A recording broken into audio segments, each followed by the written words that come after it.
अस्सलाम वालेकुम स्टूडेंट्स। आज हम मैथमेटिक्स का बहुत ही इंपॉर्टेंट और बेसिक टॉपिक जो है वो डिस्कस करने वाले हैं, जो कि सेट है। आज की वीडियो में हम लोग देखेंगे कि सेट क्या होता है और इसके अलावा हम सेट को डिस्क्राइब करने के 3 डिफरेंट वेज को डिस्कस करेंगे और उनसे रिलेटेड कुछ क्वेश्चंस करेंगे जो एग्जाम पॉइंट ऑफ व्यू से इंपॉर्टेंट होंगे। तो चलें बिना टाइम वेस्ट किए वीडियो को स्टार्ट करते हैं। सेट हमारे पास क्या होता है? सेट हमारे पास होता है a well defined collection of distinct objects, numbers और एलिमेंट। मीन्स के सेट में हमारे पास वेल डिफाइंड मीन के जो क्लियरली डिफाइंड हो, जिनका मीनिंग जो है वो हमें समझ आ रहा हो, उनकी कलेक्शन होती है। उसमें हमारे पास कोई भी ऑब्जेक्ट्स हो सकते हैं, नंबर्स हो सकते हैं, एलिमेंट्स हो सकते हैं, उसको हम सेट कहलाते हैं। उसके अलावा सेट को हम मजमुआ कहते हैं। मीन्स के चीज़ों को इकट्ठा करके उनका ग्रुप बना दिया जाए और उसको करली ब्रैकेट्स में बंद कर दिया जाए, जैसे इस एग्जाम्पल्स में है, तो वो हमारे पास सेट कहलाता है। उसके अलावा सेट के एग्जाम्पल हमारे पास क्या है कि जैसे हमारे पास a इक्वल टू 1 2 3 4, ये हमारे पास नंबर है, नेचुरल नंबर है 1 2 3 4। इसको हमने कर्ली ब्रैकेट में बंद कर दिया और ये हमारे पास सेट है। सेट क्यों है ये हमारे पास? तमाम एलिमेंट्स जो है वो वेल डिफाइंड है, हमें इनका मीनिंग क्लियर हो रहा है कि ये हैं क्या, हमें पता है ये नेचुरल नंबर्स हैं।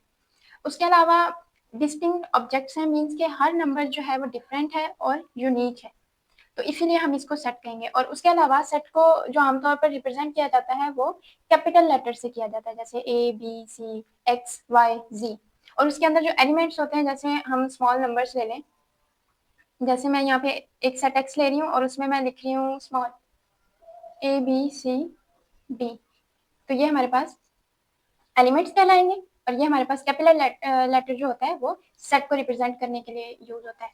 उसके अलावा सेट बी है हमारे पास डेज ऑफ द वीक। ये डेली लाइफ की एग्जांपल है कि डेज ऑफ अ वीक, तो वीक में हमें पता है 7 डेज होते हैं। अगर उन सबके नेम को हम इकट्ठा करें और कर्ली ब्रैकेट्स में लिख दें तो वो हमारे पास एक सेट बन जाता है। उसके अलावा अगर कह दिया जाए कि set of prime number less than 10, तो आपको पता है कि प्राइम नंबर वो होते हैं जो खुद पे या 1 पे डिवाइड हो। तो लेस देन 10 लिखने हैं तो उसमें 2 3 5 एंड 7 आ जाएगा, तो ये भी हमारे पास एक सेट है। तो नेक्स्ट हम 3 डिफरेंट वेज को डिस्कस करेंगे। 3 different ways of describing a set. तो सेट को डिस्क्राइब करने के 3 डिफरेंट वेज में सबसे पहले हमारे पास डिस्क्रिप्टिव आता है, सेकंड हमारे पास टेबुलर और उसको रोस्टर फॉर्म भी कहते हैं, और थर्ड वाला जो है वो हमारे पास सेट बिल्डर मेथड है। तो first of all descriptive form कौन सी होती है सेट की? वो होती है जिसमें सेट को हम वर्ड से डिस्क्राइब कर देते हैं। मीन्स के इसमें जस्ट आपने ये डिस्क्रिप्टिव से ही माइंड में रखना है कि इसमें हम सेट को डिस्क्राइब करते हैं। तो चीज़ों को डिस्क्राइब करने के लिए तो हम वर्ड्स ही यूज करते हैं। यहाँ पे एग्जांपल है हमारे पास the set of all vowels of English alphabet. तो ये हमने सेट को डिस्क्राइब कर दिया। कैसे किया? वर्ड्स को यूज करके। हमारे पास आती है टेबुलर फॉर्म, जो कि मोस्ट इंपॉर्टेंट है और ज़्यादातर यूज भी यही होती है, टेबुलर फॉर्म और सेट बिल्डर फॉर्म। तो रोस्टर फॉर्म भी अगर एग्जाम में क्वेश्चन आ जाए कि इस सेट को रोस्टर फॉर्म में कन्वर्ट करो, तो आपको पता होना चाहिए कि रोस्टर फॉर्म कौन सी होती है।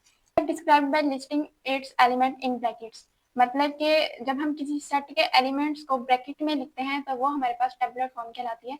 जैसे हमारे पास क्वेश्चन गिवन होगा, जैसे वो डिस्क्रिप्टिव फॉर्म में भी गिवन हो सकता है, सेट बिल्डर फॉर्म में भी गिवन हो सकता है, और हमें कहा जाए कि आप इसकी टेबुलर फॉर्म लिखें, तो जैसे अगर डिस्क्रिप्टिव फॉर्म में गिवन होगा the set of all vowels of English, तो आप उसके जो वोवल्स कितने हैं, 5 वोवल्स होते हैं, कौन कौन से होते हैं, उनको आपने लिखना है और कर्ली ब्रैकेट्स में बंद कर देना है, तो वो हमारे पास टेबुलर फॉर्म बन जाएगी।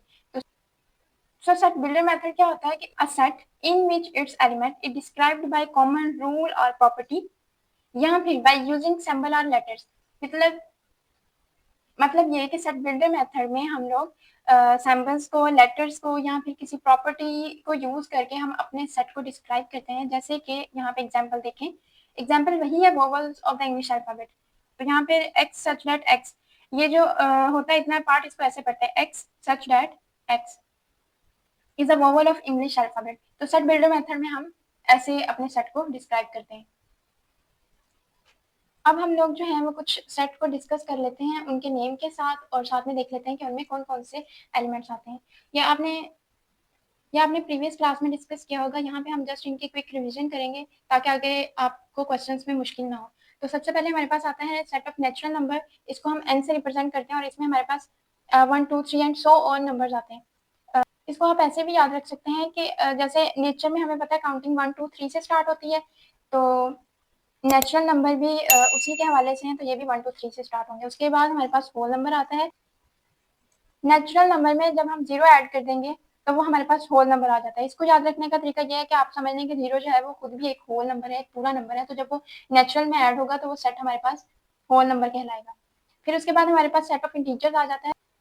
सेट ऑफ इंटीजर्स में हमारे पास ये होल नंबर आ जाएंगे जिसमें हमारे पास पॉजिटिव और नेगेटिव दोनों नंबर शामिल होते हैं। इसको हम ऐसे भी लिख सकते हैं जैसे हमें पता है कि रियल लाइन पे हम नंबर्स को रिप्रेजेंट करते हैं, जिसमें हमारे पास सेंटर में 0 होता है, लेफ्ट साइड पे नेगेटिव नंबर और राइट साइड पे पॉजिटिव नंबर।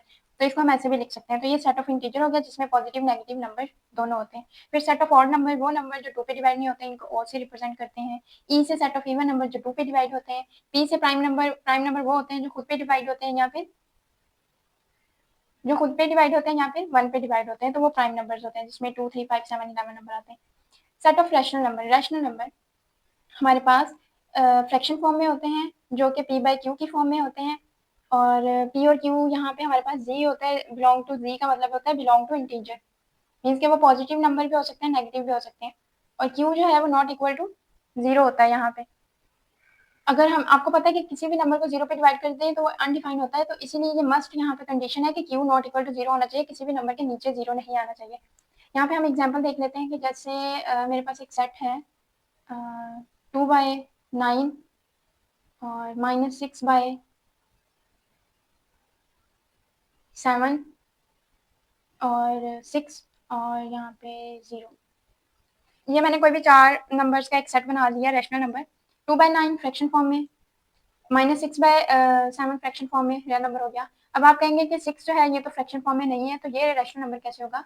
ये रैशनल नंबर ऐसे होगा कि आपको पता है जब किसी नंबर के नीचे कुछ नहीं होता तो उसके नीचे 1 होता है, तो ये 6 बाय 1 रैशनल नंबर हो गया, और ऐसे 0 के नीचे 1 तो ये भी फ्रैक्शन फॉर्म है। ये हमारे पास रैशनल नंबर की एग्जांपल हो गई। इररेशनल नंबर वो होते हैं जो p बाई क्यू की फॉर्म में ना हो, और बाकी होते ये भी इंटीजर्स ही हैं, और q नॉट इक्वल टू 0 होता है। इररेशनल नंबर की एग्जांपल जैसे हमारे पास स्क्वायर रूट 2 आ जाए, स्क्वायर रूट 3 लिख लें। उसके अलावा पाई की वैल्यू आपको पता है कि वो 3.14 होती है, 14 होती है। तो वो नंबर मतलब इररेशनल में आप समझ लें कि पॉइंट वाले नंबर आ रहे होते हैं। तो उसके अलावा पॉइंट्स जो हैं वो जैसे डेसिमल के बाद नंबर रिपीट हो रहे होते हैं, तो ये नॉन रिपीटिंग होते हैं, इसमें डेसिमल के बाद नंबर रिपीट नहीं हो रहे होते, ये इररेशनल होता है। उसके बाद सेट ऑफ रियल नंबर्स जिसमें हमारे पास रैशनल और इररेशनल का यूनियन होता है, मीन्स के जितने भी नंबर आपके माइंड में आते हैं ना, उन सबके जो कलेक्शन होती है उनको कलेक्ट करके एक सेट बना दिया जाए तो वो हमारे पास रियल नंबर्स कहलाता है। अब हम लोग कुछ क्वेश्चंस को डिस्कस कर लेते हैं जो कि एमसीक्यूज पॉइंट ऑफ व्यू से भी इंपॉर्टेंट है और शॉर्ट क्वेश्चन में भी आ सकते हैं कि फॉलोइंग सेट हमारे पास गिवन है और इनको बिल्डर नोटेशन में कन्वर्ट करना है। बिल्डर में आपको पता है कि हम सिंबल्स वगैरह को यूज करते हुए और लेटर्स को यूज करते हुए हम सेट जो है वो बिल्ड करते हैं। तो सबसे पहला जो सेट है हमारे पास, आप इसको समझने की कोशिश करें कि इसमें किस टाइप के एलिमेंट्स जो है वो आपको नजर आ रहे हैं। मुझे जो है वो स्क्वायर फॉर्म में नजर आ रहे हैं। जब आपकी प्रैक्टिस हो जाएगी ना तो आप जब सेट्स को देखेंगे आपको खुद ही आइडिया हो जाएगा कि इसमें एलिमेंट्स किस टाइप के हैं। इसमें स्क्वायर की फॉर्म है, जैसे 1 का स्क्वायर 1 होता है, 2 का स्क्वायर हमारे पास 4 होता है, 3 का स्क्वायर 9 होता है, 4 का स्क्वायर जो है वो 16 होता है, 5 का स्क्वायर 25। फर्स्ट 3 4 एलिमेंट्स आपको उनका सीक्वेंस समझ आ जाए ना वो किस तरीके से ओवरऑल वैसे ही होते हैं। एक्स सच दैट एक्स, जहाँ पे x जो है वो हमारे पास n के स्क्वायर के इक्वल है। n हमारे पास नंबर्स हैं जिनका हम स्क्वायर ले रहे हैं, और यहाँ पे जो n है वो बिलोंग कर रहे हैं हमारे पास नेचुरल नंबर को। एंड या तो आप ऐसे लिख लें, यहाँ पे इसके लिए एक सिंबल यूज होता है वो ये वाला। एंड हमारे पास जो n है वो हमारे पास है 1 से लेकर 22 तक। मीन्स के जब आप 22 का स्क्वायर करेंगे तो वो आपके पास 484 आ जाएगा। तो n हमारे पास 1 से 22 के दरमियान है। तो ये हमारे पास फर्स्ट क्वेश्चन हो गया। सेकंड में आप देखें कि हमारे पास जो है ये प्लस माइनस वाले आ रहे हैं, तो ये ऑब्वियसली इंटीजर्स की बात हो रही है, और इंटीजर्स को हम लोग जो है वो ऐसे मेंशन करते हैं x such that x belong कर रहा है इंटीजर्स को। x हमारे पास इंटीजर्स है एंड x जो है वो हमारे पास -1000 से +1000 तक है। थर्ड वाला क्वेश्चन है, इसमें देखें आपको क्या समझ आ रही है सीक्वेंस नंबर की। यहाँ पे मेरे पास जो है वो 1 का स्क्वायर करें तो 1 आएगा, नहीं ये हमारे पास नंबर आ रहे हैं 3 की पावर n में। मीन्स के n आप चेंज करते जाए आपके पास नंबर आता जाएगा। n जब हमारे पास 0 होगा तो हमारे पास 1 आ जाएगा। 3 की पावर जब हमारे पास 1 होगी तो वो 3 आ जाएगा। 3 की पावर जब हम 2 लेंगे तो वो 9 आ जाएगा। 3 की पावर जब 3 लेंगे तो वो 27 आ जाएगा। 3 3 9, 9 3 27 और ऐसे 4 लेंगे तो वो 81 हो जाएगा।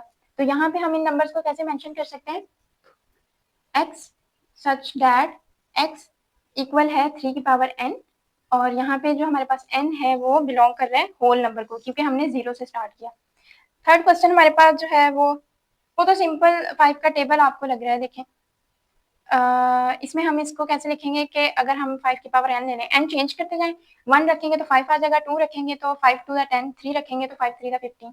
तो यहाँ पे जो हमारे पास सेट फिल्टर फॉर्म बनेगी वो x such that x equal है 5n, और n जो है वो बिलोंग कर रहा है नेचुरल नंबर को, एंड जो हमारे पास नेचुरल n है वो हमारे पास किसके बिटवीन है, वो हमारे पास है 1 से 20, क्योंकि जब हम n की पावर 20 n की जगह 20 रखेंगे तो 5 20 का 100 होता है।